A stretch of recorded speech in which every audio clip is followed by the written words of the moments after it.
they know that they are more valuable than being yelled at because I'm apologizing. But if I just shame myself in private for doing that thing I didn't want to do and not apologize in public, you don't know what's being communicated to their heart and their soul. It could be anything. Sure.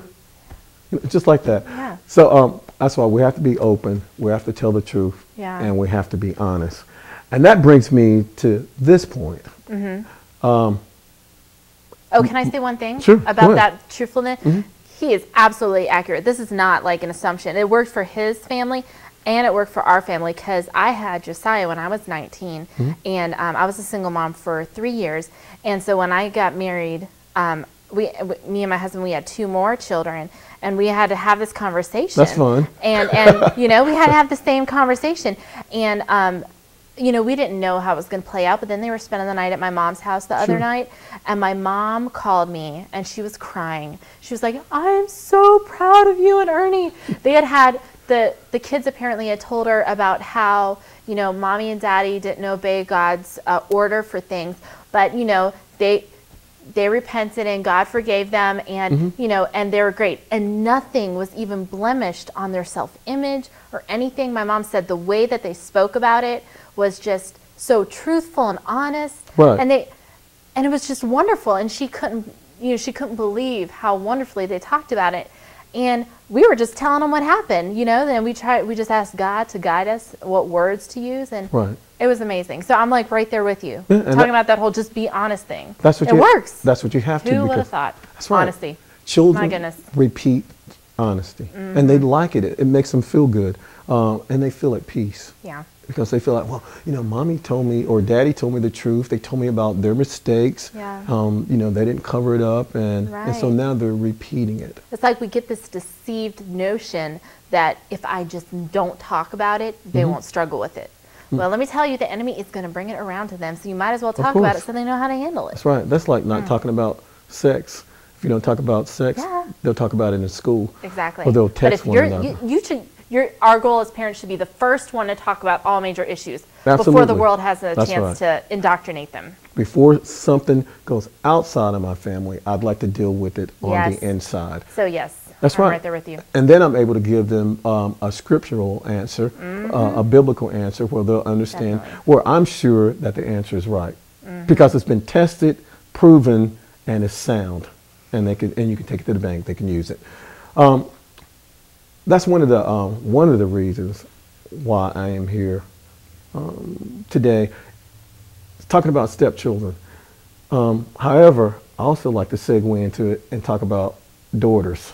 Yeah. Men and their daughter relationships. Precious relationship. Yeah, because my biological daughter that I had before Cynthia and I got married, it was always hard relationship going in and out because she didn't have much of a chance to get to know me because she was in and out, and sometimes men can be very direct with their points. Everything's got to be black and white, no gray area, and a lot of stuff I just had to repent when she got older. Just let her know I'm sorry, busy working, taking care of the bills. When you came to me, I had a question or whatever, I was boom, boom, is that good enough?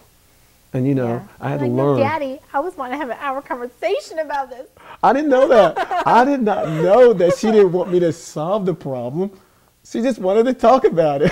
And let's go out for coffee and ice cream and just talk about everything. Yeah. And so after watching my wife and my daughters would go in the room and sitting there for like a couple of hours and cry and stuff like that, I was like, thank God. I mean, I didn't know.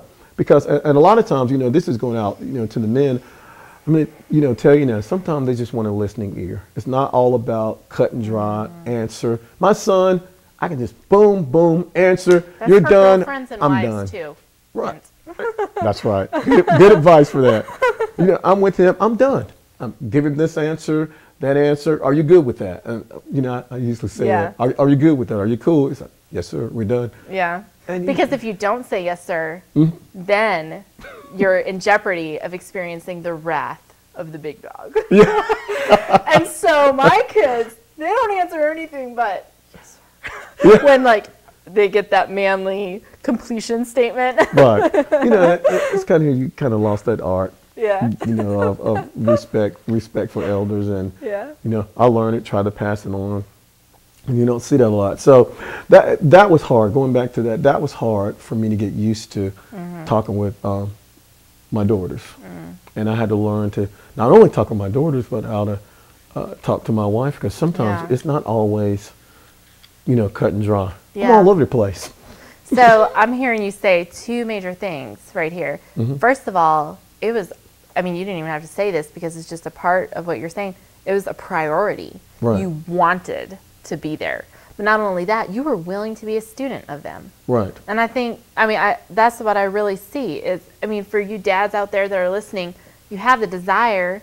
So the next step is being a student. How did you become a student of, other than, I mean, was there any other practical ways you became a student of your daughters and your wife?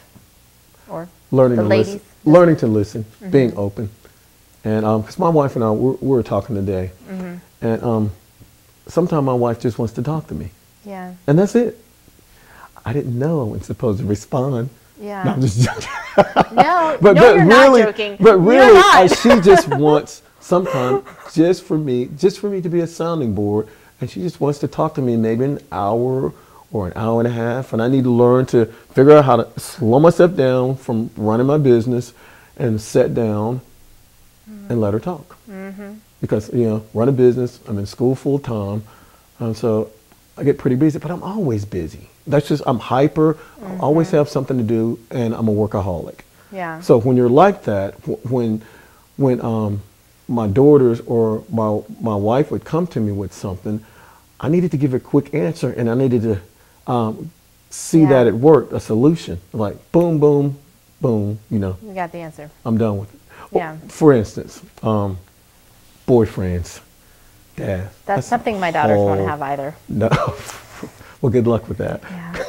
That's a whole nother thing. We're going medieval. Oh, medieval? Medieval. You know what, we'll get back to this, but I heard a conversation on the radio today, and they said, you know, they'd like arranged marriages. Because I would. I'm telling you straight up. they were talking about, you know, the parents are, you know, they've lived, they're wise, and I can pretty much look at a young man, and, you know, after I'm talked to him about 15 or 20 minutes, not saying that he can't change or anything's going to happen, you know, he can't change, but at that point, when I'm looking at him in that box, and I put a lot of them in the box, and I'm sure a lot of dads put me in the box, and they should have. Yeah. I can tell if he's on the right track or not. Yeah. And I don't know if I want my daughter to take a risk with it. You know, I heard the most interesting thing though, like, and I know this is possible to happen. I'll tell you it's possible to happen because I remember calling. I have an aunt who's kind of like a mentor to me, but she's raised 3 daughters, and there's only one more daughter in the house. All the other ones are, you know, going off. But the oldest daughter went off to college. She called her dad about, you know, a year into college and said, "Hey, Dad, can you come up here and talk to me about this guy that I met? I just want to know if he's a good risk for my heart." On her own. So it's possible to raise these daughters. She was taught to think this way. That's right. She was taught well. And you should bounce it off the dad, because I actually had conversations with my daughter about I don't know, I'll try to keep it as clean up as possible, but I actually went into detail about, you know, sex and what guys were looking for and just the little lines that they would give you to try to get you to have sex. Wow. And I remember one time my daughter called, she said, "Dad, you wouldn't believe it. He gave that line." I said, that's all he was interested in. He's not interested in you as a person. He's not interested in your heart. He was only interested in the way you look. You are a pretty young lady, and that's all he was interested in. He didn't give a chance to, you know, to get to know you. Yeah. And I just want to take this moment just to say to all the single moms, because I can feel your hearts just melting inside your chests right now, knowing, hey, you don't have a husband at home, the dad's not involved, but I just want to tell you, no matter how you feel right now, God is more powerful than this situation. And when you seek him, you will find him, and he will give you the desires of your heart. And the desires of your heart, I know, are to raise these daughters and sons well. And he will bring, whether it be a man who is a boyfriend or a husband, or even a youth pastor who's a man in their life, a male, you just ask him. He cares about the details of your